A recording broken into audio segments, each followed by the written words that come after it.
All right, how's it going, guys? So I've been working hard on hardly working on my other guides. So if you're subscribed to me for that, if you came to this video expecting it to be something along the lines of that, well, honestly, I'm not even sure. I think this might kind of follow a very similar format to my guides anyway, because it's basically just me talking over gameplay, which is basically all my guides are at the end of the day, anyways. But I haven't seen a lot of people doing this on YouTube.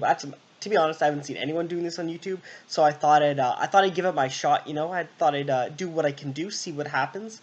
But it's basically, I'm in Lion League, which is basically like average, I guess. But I thought I'd try to make something to kind of help newer players, and like I said, because I'm kind of an average player, I think anyone in Lion or above might basically look at this and laugh at this gameplay, laugh at this video in total, maybe even laugh at the analysis. But I thought that because, like I said, I'm kind of an average player. I thought if I can give my analysis on my gameplay on games I can win with, that might help newer players kind of change their perspective on how they play, kind of reorient what they're doing, something I say might resonate with them. You know what I'm saying? So I thought I'd give it a shot. I thought I would see what I can do.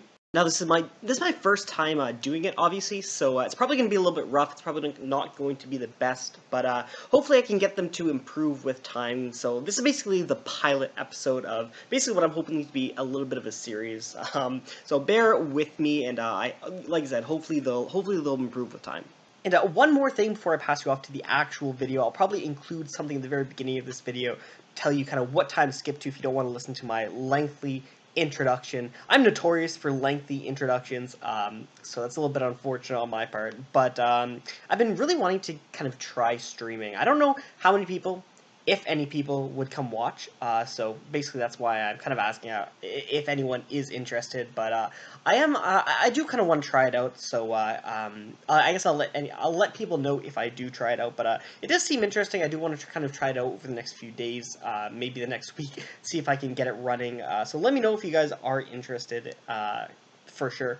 Oh, and I said that was the last thing. This is also the last thing. I should probably just have a disclaimer. These are normal games. These aren't ranked games. I've had experiences in the past where screen recording has made my games lag, and I'm not willing to risk my rank points on recording and getting like some random lag as a result. So yeah, just a heads up. These are normal games. These are generally a combination of other lions. Wolves, foxes, a couple of elephants, but in general, I've been playing with kind of a few lions in the lobby as well. But yeah, that's just a quick disclaimer, and yeah, I guess I'll pass it off to the actual video right now. So we start off here with 68 into the stab, so random stats into the stab, which is basically like the dream with Jenny, so that's really, really nice. I'm gonna go here. I like starting off in Uptown. Uptown's really nice. It gives you a bunch of kind of armor options, weapon options, and food options as well. It's one of the best areas to start for that. I kind of ignore the JP for a little bit there because I kind of assume he's gonna run away, but he doesn't. He actually he turns out to be like this offensively oriented. Like, he plays his JP pretty offensively, if I remember correctly. And I don't like fighting two people with very, very basic weapons, but like I get the whetstone right here, which is really nice because that means I basically can go back to the Uptown and fight these people, break these people down. Because like you'll see right here, like they basically weaken themselves to the point where I can just walk in here and like either kill them both or scare them both out. And we end up basically taking out the Jackie really early in the game, which is nice. We don't have to deal with a fed Jackie because, I mean, I wouldn't really say the JP was feeding it because it looks like the JP was coming out on top in that exchange. But we scared the JP out right there, which is pretty nice. And of course, we built up a little bit of mastery ourselves, which is always nice. I hear noise in slum, which is basically why I'm heading over here. I'm trying to get food, and I'm trying to get the second knife at the same time. So I can do that while looking for mastery by going to slum, because like I said, I heard people talking right there. So that's my thought process, that's why I went down there. Get a few hits off, find Robin, which is really nice, and get glass right here, which is also really nice because you only get 3 water to start, and you don't really get a area to kind of restock on your stamina items until you are at the end of building your weapon, kind of, or just like finding random waters like that. So yeah, definitely nice right there that definitely nice that you have that option right there. I like kind of trying to save the waters for that. Well, of course, you just find a few random waters, like I said. Going down to the trail right here, just hearing noises. I want to keep the pressure up. I know they've been kind of exchanging hits, and I know that I'm still basically in the head, kind of ahead of the game a lot. I don't know why I went for Revenge Player there. I'm pretty sure that was a misclick. But yeah, we're still kind of in the head, in the front right here with kind of the mastery. Basically, we've been kind of out damaging a lot of people, so we're still kind of ahead right here. But we want to make sure to keep that lead. We get 2 ramens, which is awesome. So that basically means we're going to kind of prioritize getting those turned into food very soon. We've got our chocolate pie is still.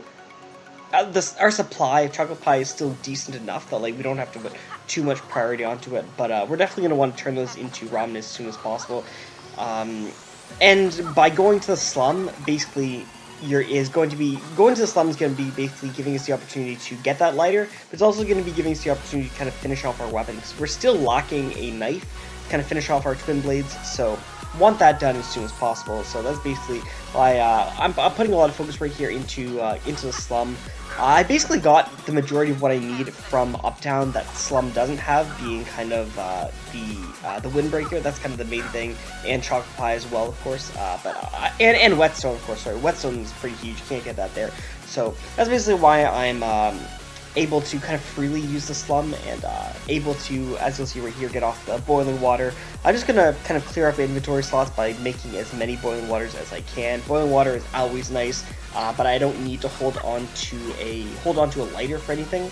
So just getting that boiling water kind of done, it's just going to be really nice. And you'll see, I keep hearing a lot of people fighting, so I'm going to keep trying to keep up the pressure as much as I can. Play Dead is not on cool. Play Dead is off cooldown. Well, I mean, I say off cooldown. I haven't used it yet, but Play Dead is still ready for action. So I'm pretty safe to play very aggressively right here. You'll see I see noise in the factory, so I'm going to jump down to the factory, start fighting in versus them. We got level 4 Alex right here. AK is pretty powerful. You'll see by that damage right there. The self-heal in front of him probably wasn't that good because I just ended up losing more health than I gained because I could have backed off and then healed off it. The Zukai right here isn't really a threat. I mean, it's doing a lot, but like he's low enough that like I can kind of beat him down eventually. Like you'll see right here. I mean, I'm gonna back out. Oh, okay. I back out. I would have went back to Uptown and kind of fought him off right there, but I got that lucky hit from, it's not really lucky, but I got that hit from Kiara, which is going to make me have to play a lot more passively right here. But this is basically why Play Dead is so nice. Like, it's able to kind of protect me from the misplay, and it basically kind of was a misplay if it was any other character, because he was playing over aggressive and then backed out to the point where you died to one hit, and then you just would have died to one hit. So it's really nice having that ability right there. It's a really nice safety net, and it's basically why I'm able to play as aggressively as I am. And I'm playing really aggressively, or at least I find I'm playing fairly aggressively. I'm still looking for the knife, but well, I'm looking through the hotel because it would be nice to get the sweet potato while I'm there, to kind of upgrade the honey as well. So still dealing a lot of damage. The reason I think we're pretty much taking a lot of damage, and we're not. The reason we're kind of getting out damaged, and the reason we're kind of taking a lot of damage is we still have very rudimentary gear. So our mastery is building up really nicely, but we still have very rudimentary gear. So if we can upgrade that very soon, then we're going to start doing really good. But basically, that's basically why we're kind of getting out damage. And you'll see right there, Revenge Play is such a good ability. Like Revenge Play, like even with kind of rudimentary gear and rudimentary armor, Revenge Play can kind of keep up the offensive pressure a lot. Like it's really nice. I love Revenge Play. It's really nice, especially to kind of be dropping in on fights that are already happening, like dropping in versus 2 people that are fighting. You can kind of drop it and then just deal a huge chunk of damage, basically, after everyone else has already done the work. So that's pretty awesome. I'm trying to kind of get my armor. I'm trying to kind of build up my armor as much as I can.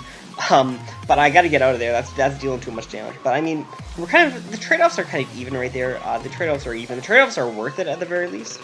And we're definitely pulling ahead, and we're definitely getting kind of a lot of mastery off this, which is really nice. We just have to work at kind of finishing off our gear right here. We've kind of played aggressively enough not really aggressively enough, but we have played aggressively enough at the very beginning to kind of warrant kind of now putting more of a focus on finishing our gear and kind of finishing our equipment and working more for the late game. We get the ice right here, which is kind of I was trying to get the ice and I was trying to get the sweet potato as well, but we ended up getting the ice, which is perfect. So now we just have to kind of finish upgrading, and we'll have the full what am I trying to say? We'll have the Lance of Poseidon, which is nice. So we get the ice, we get the steel chain. All we need is leather, and we're gonna have our armor upgraded, not fully upgraded of course, but kind of midway upgraded, which is really nice. So that's basically what I'm looking for right here, is the leather. There's not a lot of people fighting in the background, so there's not a lot of kind of offense that we need to be putting up right here. Plus, Playdead's still on cooldown, of course, so we do have to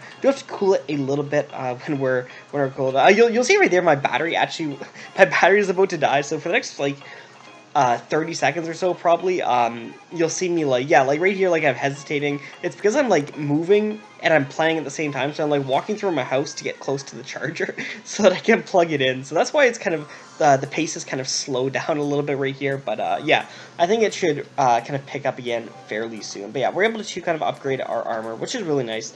We're just missing one weapon piece to kind of basically fully finish our weapon, which is really nice. And we're doing a lot of damage to this. I basically thought this person would run away. They should have ran away based on how much damage they're kind of taking. So that's why I didn't switch to offense stance, and they would have died like quicker just to me searching to attack them anyways. So I didn't think switching to offense was really worth it at the end of the day. So yeah, we're basically just looking for the spear handle, which we get right now, which is really nice. We're gonna finish it off right here, and after this, I believe we're gonna head down to the slum to try to get the scrap metal, and we're gonna try to finish off our weapon completely. We're gonna try to finish off our armor completely. We actually end up getting really lucky because we get the Tree of Life, so we can actually just go straight into making the Ghost Rider, which is awesome. So that's exactly what we're gonna do. I didn't pick up the lighter because I'm bad. I should have picked up the lighter, obviously, because I need that to make Ghost Rider.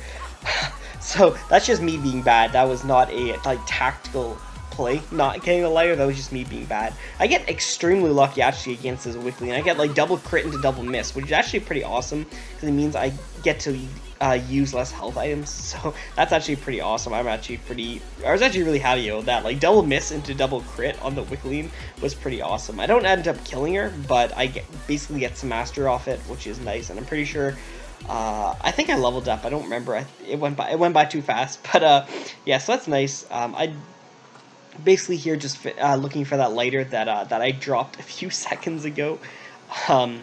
You'll see the JP goes down right there. So yeah, like I said, he was playing like a really offensive JP. He just didn't care about it. I dropped the I basically eat the coffee instead of kind of dropping it and recycling it. And I only gained 39, but I basically would have gained pretty close to the full amount anyways if I dropped it and then searched and then re-picked it up and then used it anyways. So that's basically why I just ate it right there. Going to the pond right here, just kind of want to fill up on recovery items a little bit because we're kind of running low on those a little bit. Not really running low, but we can definitely use more. And you'll see with this this damage tray right here that we're definitely coming out on top. I don't revenge play that turn before because I assumed she was just gonna run. But I'm pretty sure I would have been able to get a revenge play off right there if I did just straight up go for the revenge play that prior turn. But like I said, I just assumed she was going to run away, so I didn't think it was worth channeling it. It was kind of it was more worth going for the mastery than to try to channel a revenge play and have her run. Basically, is basically what I'm saying. I still want to get something to mix with the cooking pot because I mean I've got the cooking pot, so I do kind of want to get something for it. And we actually end up running to the Dallin again, which is really nice. She still runs away, but we get hits on her and we get mastery, which is just always nice at the end of the day. So like I said, right here I'm just trying to build up my supplies, health recovery items, and I'm trying to kind of whenever I can, whenever I basically hear people fighting or attacking in the back, I'm going to kind of aggress onto them and go after them.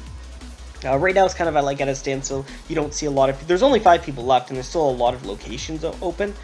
You'll see right there, slums busy, so I'm gonna go attack the slums right there. See what I can bring in. We get the Kiara again. Get a crit versus me, which is what can you do? This is why we have recovery items, and the best part is Playdead's almost off cooldown right now, so that's actually pretty awesome in all honesty. we're able to finish off the mudfish right here, so that's kind of nice. We're building up a little bit of a hoard for recovery items. I have no idea why I go to the hotel. I think I went to the hotel with like the thought process of like let me get one of them sweet potatoes and finally mix it with that honey, but like yeah, I don't think that was the most solid decision. But anyways, we'll come back able to come back to kind of beat down this Kathy in the pond right here. We get another mudfish, so may as well pick it up because I think we're gonna be going through locations where we can basically make another mudfish, and the fact that it stacks and it is not going to be taking up 2 inventory slots for very long at least is kind of the nice thing about it. So I thought I may as well, while I'm there and while I saw it, I just thought I may as well pick it up. So I'm going through the tunnel right here, and it may seem random to go through the tunnel, but like I actually have no like shoe item yet, and like I kind of realized this because like I usually get running shoes from the Uptown, and I literally just realized right now in the game I was like, oh shit, I actually don't have any shoes on. So that's basically why I'm going through the tunnel right here. I want to get my items to make shoes, get those, go through the alley right here because it's going to be closing down soon. So that's kind of the next priority item for me to get. I'm going to be getting the running shoes, and I mean it's next priority because you can at least wear them. If nothing else, you can't be wearing a battery, you can't be wearing a wire. So technically, I probably should have went to the alley first, but I want to go to the tunnel because there's 2 items you can get there. So it seems like I was being efficient or whatever. Yeah, basically that. Mithril drops. I'm pretty sure I get Mithril. I'm counting how many kind of times I go through to make sure the Mithril stays. To make sure the Mithril stays in the available drops for me. So that's basically what I'm doing right there because I'm moving so that I get the most amount of kind of items to kind of give me the most amount of recovery because I'm going to be using that last purified water, so I want to make sure using the purified water is going to be giving me the most return for that as possible to basically do that. So that's basically what happens right there. I go to the lighthouse. I'm getting a battery right here. I actually like completely forget that I'm still holding an iron ball. I don't think it comes into play. I don't think I end up needing the inventory slot, but like I actually just forget that I have the iron ball right there. So that's I think that's fine. I'm pretty sure I noticed it like soon. I don't think they're like I said, I don't think it comes into play. I don't take the mithril boots, and that's bad. That's a little bit unfortunate. I should have just taken the mithril boots. But I didn't, so there's my analysis for you. I should have taken the mithril boots, but I didn't. We hear noise in the hospital right here, which is basically free mastery for us, free damage for us. Any chip damage on any character is just always nice, especially because we're building up such a hoard in recovery items. Like you see, like we get the garlic right here, so that's even better for adding to our hoard. Kind of wish I would have gotten turtle shells instead of mudfish. Because then I could have used those scrolls and upgrade it into Tentonics, which is like one of the best, basically recovery items in the game. Like Tentonics is actually amazing. Like back when I back before like I knew the game, I used to just make turtle soup and like I would just use those. But like Tentonics is amazing, dude. I gotta say. So we're able to, now that we have the free inventory slot, now we'll upgrade into garlic bread. I don't like upgrading garlic into garlic bread when I've got like lots of other recovery items. If I've got full inventory, because dropping an item, calling in bread, making garlic bread, and then picking up the item, it works, but it's like inefficient to an extent. So I find if I'm going to have an opportunity where I'm going to be crafting an item with like 3 things in my inventory, I'm going to have a free inventory slot anyway. So I may as well just wait until I do that, so long as I have, extra food items in the back. You'll see I had the mudfish, so I'm like, as long as I have that, I may as well just wait till I start upgrading, and then after that I'll kind of upgrade into the garlic bread, and then I don't have to drop stuff and pick stuff up. You'll notice I'm kind of moving even with artiometry on me, artiometry on me. And that's just because like I don't really care about the extra damage. I care more about kind of the time to search. I put a little bit more priority in that sense on kind of finishing off that. Finishing stuff off, picking stuff up, finding stuff. I put a little bit more priority on that than kind of a little bit of extra damage. Because like I said, I've got a pretty nice board on recovery items. And I actually get the radar, and I think I get the radar, and then it's in my mind to start upgrading the radar, but like I just get distracted every time I try to start upgrading the radar. I just get completely distracted, and I forget to build it. I think like I end up I think I kill like a dog later and it has a pen. I just completely forget about the radar and I don't even take the pen. So there's that as a thing. Yeah, I think I get distracted by the holy blood. I get distracted by making the holy blood item, which I mean I say distracted. It's more of a priority, I think. You'll see right here I'm pausing because like I realized that like I actually can't build the lance thing. What's it called? The spear of Longinus, something like that. Spear of something. I actually realized I can't. So right now I'm just going to find out my alternatives, because I can actually make that bastard sword upgrade, which is pretty nice. I'll actually take that. I didn't know if I could, and I never make this this bastard sword upgrade. I actually never do. I like the spear of Longinus. I like it. It's quick to make, very quick to make, so I actually had to go through the recipe, because I actually do not know this recipe, in all honesty, so that's why I had to do that. It's actually pretty nice, because like I said, there's actually all the locations open to be able to build this. So I was a little bit afraid there, because I was like, shit, I might not actually be able to build this. But yeah, you'll see right here, there's ample opportunity to get it, so that's pretty happy. That makes me pretty happy. So we're just going to go here, like I said, we're looking for that scrap metal to finish off the bastard sword, so that's what we're going for. We meet up here with Kathy, take the archaeometry, which is meh, what can you do? I think this time I just kind of waited out a little bit. I think I start waiting out, and I'm just like, ah, fuck it. So I just go through it. Yeah, you'll see right there, fountain pen, I just completely ignore it, so that was bad play on my part. Like, I should have just taken the fountain pen and then upgraded the radar later, but I didn't. You'll see. I should have just ditched the mithril and then taken the pen. I think that was the better play. Just ditch the mithril, because like realistically, what am I going to build the mithril into at this point in the game, right? Realistically, so yeah, that's basically that. We're still looking for the scrap metal, and like I said, the slum is just never a bad location to kind of look through. If you're this ahead in the game, like the slum is never bad, because like it's not risky, because like I said, you're ahead in the game. Like you'll see this person keeps trying to come to the slum, and I mean they keep coming to the slum and like dealing like 1 damage to me, and they end up taking like 7 damage back. So like. It's a bit of a misplay for them, but like I guess like when you search and you see somebody, it's just like instinct, just like hit them up to just attack them. So yeah, I guess I can sympathize with that, but still, for sure, like they should have recognized fam. But yeah, so I see someone over the slum, and I didn't see the 2 on my name. And then like I looked back and like, oh, I guess they moved to the hotel. So I'm doing a little bit of like back and forth right here, trying to utilize the radar. Like I said, that's why I probably should have upgraded it. But yeah, basically the strongest person to fight against me, like this person's gear is pretty awesome, but like the strongest person like left in the game to kind of fight versus me is the Dallin, and like with the muffler and the Dallin, like all she's got good stuff. She's not gonna be able to beat me down. Faux show. At least not unless I let her. So yeah, that's the thing. I get some sashimi, which is nice. A couple of those is always nice. I should have dropped the mithril there as well and taken the garlic, but I still didn't. So yeah, that's some analysis for you right there. Dealing a lot of damage, actually. You'll see right here, 53. She gets a crit right there, which does a lot, but it's not enough for me to really care about. I back out here just to kind of heal off. Just want to get a little bit of healing off. 1's enough for me, and then I'm just going to come back and start attacking. She runs away, which is okay. I would have been able to take 1 hit, then heal with the other sashimi, and just basically kept fighting. So I'll take that. It works. We're still basically ahead. Dallin does a lot of damage, though. If you kind of let her, you'll see 38 right there. I'm still kind of ahead of her for sure. It's basically kind of comes down to recovery items at this point. She's got like a ton of like really good gear. If she stays here, then like if she stays here and heals in my face, that's not really too big of a deal, because like you'll see right here, yeah, you'll see right there that she's basically gonna lose that 1v1, and I just get kind of mastery off that. Like healing in front of your opponent is always kind of an awkward prospect right there. I think I backed out here to the well because I assumed she was going to run away at that point, or I assumed she was going to heal. Either option basically was good for me to kind of back out for.